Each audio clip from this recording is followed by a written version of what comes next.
할렐루야. 하나님께 예배하는 여러분들을 나사렛 예수 이름으로 환영합니다. 또한 하나님의 평강과 축복이 함께하기를 원하옵고 436장 찬송입니다.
사랑과 은혜가 충만하신 우리 아버지 하나님, 오늘 하루를 살아가면서 저희들 자신들이 준비하게 하여 주옵소서.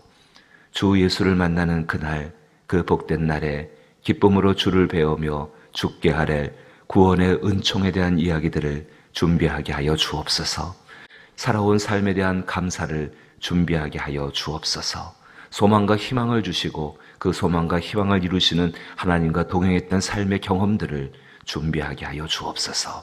그래야 언제 주님을 만날 때에 저희가 주 앞에 기쁨으로 나갈 수 있는, 그것을 준비할 수 있는 하루가 되기를 원하오니 성령께서 저희를 인도하여 주옵소서. 예수님 이름으로 기도하옵나이다. 아멘. 고린도 전서 말씀입니다. 고린도 전서 6장 12절로부터 20절 말씀입니다. 신약성경 제성경은 269면에 해당하였고 고린도 전서 6장 12절로부터 20절 말씀입니다.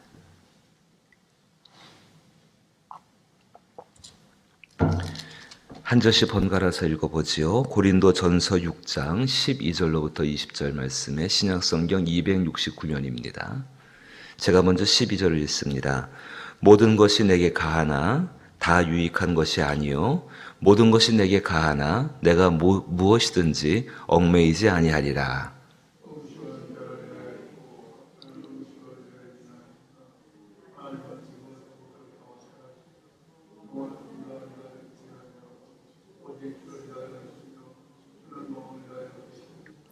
하나님이 주를 다시 살리셨고 또한 그의 권능으로 우리를 다시 살리시리라.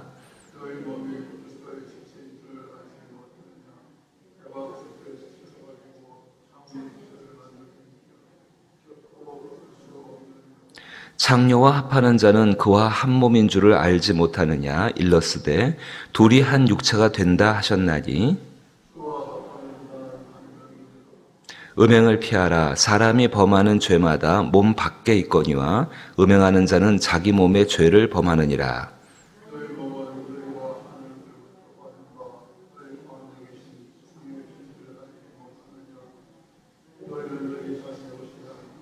같이 읽죠. 값으로 산 것이 되었으니 그런즉 너희 몸으로 하나님께 영광을 돌리라. 아멘. 우리가 이 땅에 사는 동안에 참 힘들고 피곤한 일 한 가지가 있다면요. 우리 자신이 그리스도께 속했음에도 불구하고 여전히 육신에 속한 것을 가지고 산다는 것입니다. 이 두 가지가 완전히 분리되는 그날, 천국에 들어가는 그날에는 그것이 끝나겠지요.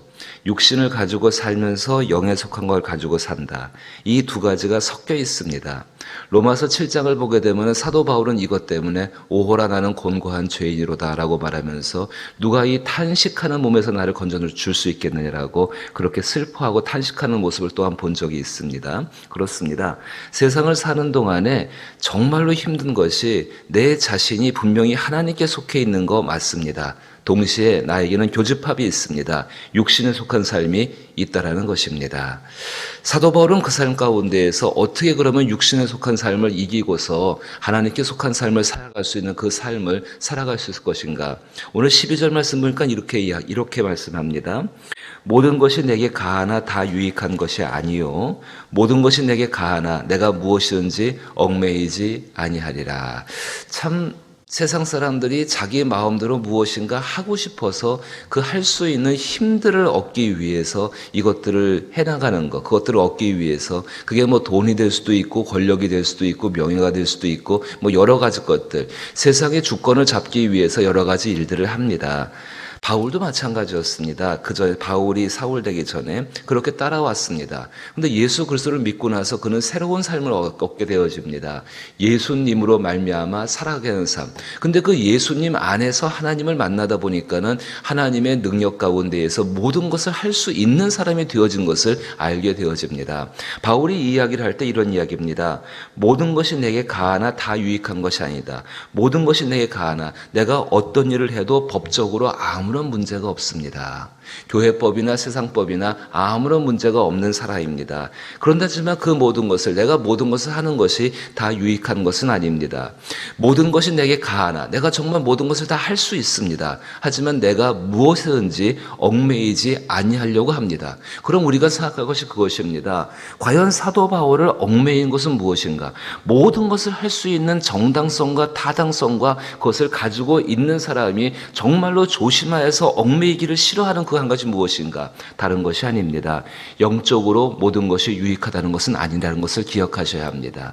육체적으로 모든 것을 할 수 있습니다. 정말로 모든 것을 할 수 있습니다. 하지만 그 모든 걸 하는 것이 과연 영적으로 하나님께 속한 사람으로 살아가면서 영적으로 과연 유익한 것인가 아닌가를 따져봐야 합니다. 여기서 참 조심하실 거 한 가지가 있습니다. 영적으로 유익하다고 하니까는 마치 모든 많은 사람들을 위한 그런 일이 아니라 나와 하나님과의 관계에서 친밀함 가운데 방해가 되는 것이 있을 수 있다라고 한다면은 그것을 하지 않겠다는 이야기가 바로 사도 바울의 모습인 것입니다. 구체적으로 13절에서 먹는 것을 예를 들게 됩니다. 13절 말씀 보시면은 음식은 배를 위하여 있고 배는 음식을 위하여 있나니 하나님은 이것저것을 다 폐하시느냐. 먹기 위해 사는 거냐 살기 위해 먹는 거라는 아주 유명한 질문이 한 가지 있죠. 근데 하나님께서 이것을 폐하는 날이 있다는 것입니다. 그럼 그 안에서 먹기 위해 살았느냐, 살기 위해 먹었느냐, 그것이 아무런 의미도 없게 되어진다는 것이죠.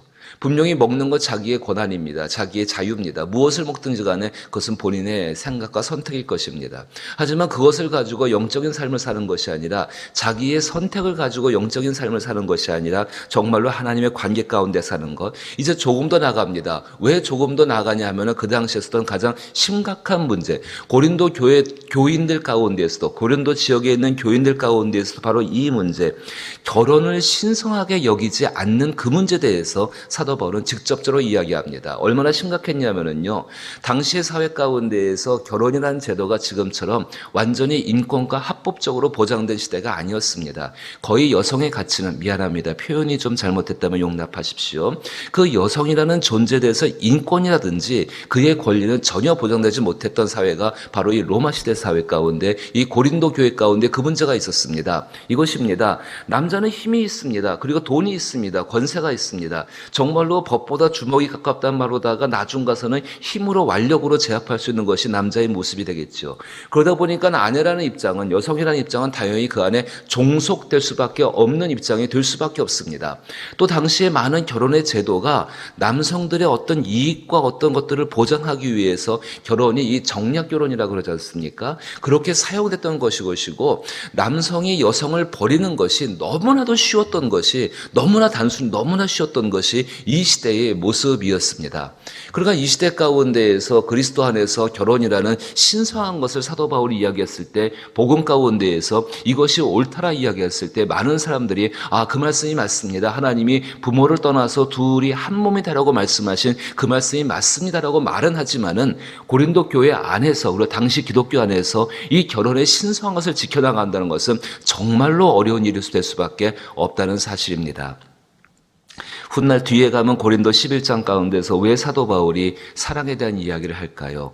영적인 사랑과 그 안에 포함되어 있는 서로 간의 친밀함과 헌신을 정말 드려야 되는 것이 부부 간의 모습일 것인데, 그 모습이 교회 가운데서 이루어지지 못하고 있고, 그것 때문에 교회 안에서 이것이 옳다, 하지만 그것은 우리가 따라갈 수 없는 법이라고 해서 그렇게 싸웠던 것이 또한 고린도 교회에 있던 분쟁의 모습이었습니다. 바울이 이야기합니다. 돌아오셔서 13절에, 그러다 보니까 남자들은 자기의 성적인 욕구를 해결하기 위해서 바깥으로 나가게 됩니다. 몸은 음란을 위하여 있지 않고, 중요한 이야기를 하십니다. 오직 주를 위하여 있으며 주는 몸을 위하여 계시느니라. 그 말씀을 가만히 보십시오. 몸은 음란을 위하여 있지 아니하고 오직 주를 위하여 있으며 주는 몸을 위하여 계시느니라. 14절에 하나님이 주를 다시 살리셨고 또한 그의 권능으로 우리를 다시 살리시리라. 하나님이 동일하게 몸에게 행하신 일들이죠. 15절 보니까는 너희 몸이 그리스도의 지체인 줄을 알지 못하느냐라고 말씀을 하고 있습니다. 그러니까 종합하면 이런 이야기입니다. 그리스도 예수를 달리 살리셨고 우리가 예수를 믿음으로 말미암아 새 생명을 얻은 사람들입니다. 그러면 세상의 법 가운데 지배받으며 살 수밖에 없지만은 그 가운데 우리를 실제적으로 지배하시는 그분은 다른 분이 아니라 우리를 다시 살리실 그 하나님이십니다. 그 하나님 때문에 우리의 몸이 예수님의 몸의 일부가 되어져 있음을 기억하라는 것이 이 사도 바울의 메시지입니다. 조금 더 읽어볼까요? 15절에 너희 몸이 그리스도의 지체인 줄을 알지 못하느냐. 내가 그리스도의 지체를 가지고, 이 자기 자신의 이야기입니다. 내가 그리스도의 지체를 가지고 창녀의 지체를 만들겠느냐. 결코 그럴 수 없느니라. 영적인 비밀과 육체적인 비밀을 이야기합니다. 16절에 창녀와 합하는 자는 그와 한 몸인 줄을 알지 못하느냐. 일러스되 둘이 한 육체가 된다 하셨나니 주와 합하는 자는 한 영이니라. 이 말씀의 의미는 이렇습니다. 결혼 가운데 부부의 관계가 있습니다. 그 관계는 세상 사람들이 침범할 수가 없는 관계이지요. 정말로 그 은밀한 그 관계 가운데 이루어지는 중요한 것은 서로가 서로에 대해서 친밀해지고, 정말 깊은 친밀, 다른 사람들이 말조차 할 수 없는, 아무도 들여다볼 수 없는 깊은 친밀함들과 그 가운데 서로를 향한 전적인 헌신들이 그 가운데 둘이 부모를 떠나서 한 몸 된다는 것입니다. 아버지와 어머니와 친밀하게 살던 딸이 자기 남편을 만나게 되어집니다. 그럼 그 남편과의 만나는 그 관계 속에서, 그 부부의 관계 속에서 이 아내는, 이 여인은 아버지와 어머니에게 얻지 못한 더 깊은 친밀감들, 그 친밀감들을 얻으며 사는 것이 이 사람들의 모습이었고, 그것은 남성도 마찬가지 아니겠습니까? 그것이 하나님께서 만드신 혼인관계의 성결한 것입니다. 생명을 유지한다는 것이 단순히 우리가 먹고 마시고 무엇을 입을까 그 문제만 속한 것은 아닙니다. 어떤 친밀함들을 가지고 내가 일생을, 내 삶 전체를 어디에 어떻게 헌신할 것인가에 대해서 우리는 생각을 해봐야 한다는 것입니다. 하나님이 그 가장 기본적인 것을 가장 복되게, 그 친밀감과 헌신을 통해서 누릴 수 있는 가장 복의 기초가 될 수 있는 것을, 가정을, 부부를 만드셨고 그 결혼관계 가운데에서 그것을 아름답게 얻을 수 있는 것이 우리의 모습입니다. 자, 보십시오. 그러면은요, 그것을 넘어서서 아까 바울이 내가 모든 것을 할 수 있고 모든 것을 하는데 아무 문제가 없다고 이야기하지만 한 가지 거리낌이 있는 것은 정말로 피한다고 이야기했는데, 그것은 하나님과의 영적인 친밀감들이었습니다. 17절 말씀 보십시오. 주와 합하는 자는 한 영이니라.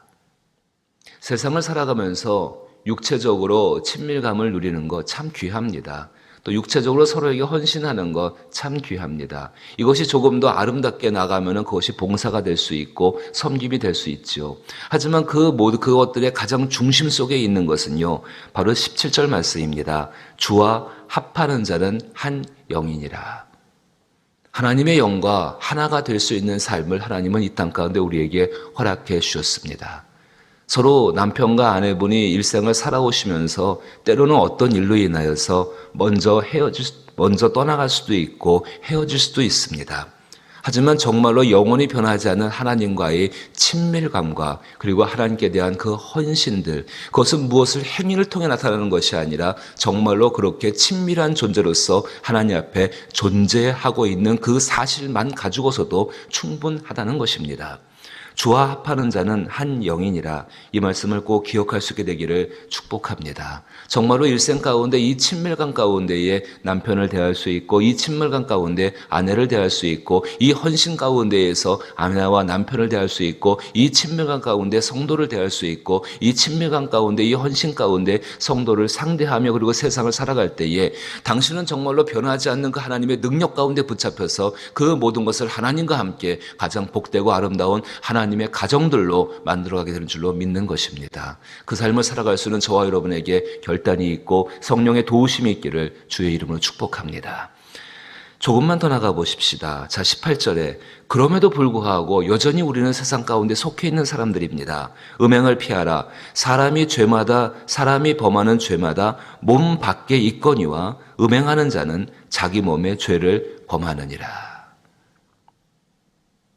우리 젊은이들이, 정욕이 아직 있는 사람들이 오늘 또 방송을 통하여서 이 설교를 듣게 되실 여러분들이 계실 텐데, 아직도 말초신경과 감각적인 것에 의해서 만족을 추구하는 사람들이 있다면 이 말씀을 살아계신 하나님의 음성으로 들을 수 있기를 주의 이름으로 축복합니다. 음행을 피하라. 사람이 범하는 죄마다 몸 밖에 있거니와 음행하는 자는 자기 몸의 죄를 범하는 것이니라. 우리 몸이 그리스도 예수의 지체의, 그리스도 예수의 몸의 일부라고 말씀을 드렸습니다. 19절에 너희 몸은 너희가 하나님께로부터 받은 바 너희 가운데 계신 성령의 전인 줄을 알지 못하느냐. 너희는 너희 자신의 것이 아니니라. 값으로 산 것이 되었으니 그의 피로 말미암아 얻은 몸입니다. 그런즉 너희 몸으로 하나님께 영광을 돌리라. 아버지가 가장 기뻐하시는 것이 무엇일까요? 아니, 남편이 가장 기뻐하는 아내의 모습이 무엇이고 아내가 가장 기뻐하는 남편의 모습이 무엇일까요? 친밀감과 자기 자신에게 드려지는 전적인 헌신을 가장 기뻐하지 않겠습니까? 그 가운데서 남편은 만족하고 즐거워하고 힘을 얻게 되어지고 아내도 마찬가지겠지요. 영으로 사는 삶이 어떤 삶이겠습니까? 이 하나님께 대해서 친밀함을 얻어가기 위해서 자기 자신을 부인하고 무릎을 꿇어 하나님 앞에 간구하며 그의 음성을 듣기 위해서 내 심령을 젖된 아이가 어미의 품을 바라보듯이 고요하고 평안하게 하는 것, 이것이 우리 가운데 있을 수 있기를 주의 이름으로 축복합니다. 주기도문으로 예배 마칩니다. 하늘에 계신 우리 아버지여, 이름이 거룩히 여김을 받으시오며 나라의 마옵시며 뜻이 하늘에서 이루신 것 같이 땅에서도 이루어지이다. 오늘날 우리에게 일용할 양식을 주옵시고 우리가 우리에게 죄 지은 자를 사하여 준 것 같이 우리 죄를 사하여 주옵시고 우리를 시험에 들게 하지 마옵시고 다만 악에서 구하옵소서. 대개 나라와 권세와 영광이 아버지께 영원히 있사옵나이다. 아멘. 우리 자신들과 우리의 젊은이들을 위해서 기도할 수 있게 되기를 원합니다. 정욕과 말초신경을 만족시키는 감각적인 삶이 아니요 하나님과의 친밀한 삶을 이뤄가는 삶이 되게 하여 주옵소서. 정말로 이 하나님과의 친밀함 속에서 드려지는 헌신을 통하여서 세상을 그리스도인다운 삶을 살아가게 하여 주옵소서. 우리 자신들과 우리의 자녀들과 교회에 있는 젊은이들을 위해서도 기도할 수 있기를 부탁을 드립니다. 정말로 영으로 하나님과 하나 되는 삶이 우리 가운데 이루어지게 하여 주옵소서. 기억하셔야 합니다. 모든 것이 가하나 모든 것이 유익한 것은 아닙니다. 하나님과의 친밀함을 깨는 영적인 그 친밀한 관계가 무엇인지를 하나님 깨닫게 달라고 기도할 수 있기를 부탁을 드리고 이 나라와 이 땅을 위해 기도하시고 또 이 땅에 있는 교회들과 사랑하는 교회를 위해서 기도하시고 임직을 준비하고 있는 분들, 수험생들, 또 병들고 약한 분들, 우리 환우분들을 위해 조금 더 기도하시고 구원받을 영혼들이 있습니다. 이것이 우리의 가족이고 친족이라면 정말로 모세나 바울의 마음을 가지고 기도할 수 있는 저와 여러분 되기를 원합니다. 함께 기도하십시다.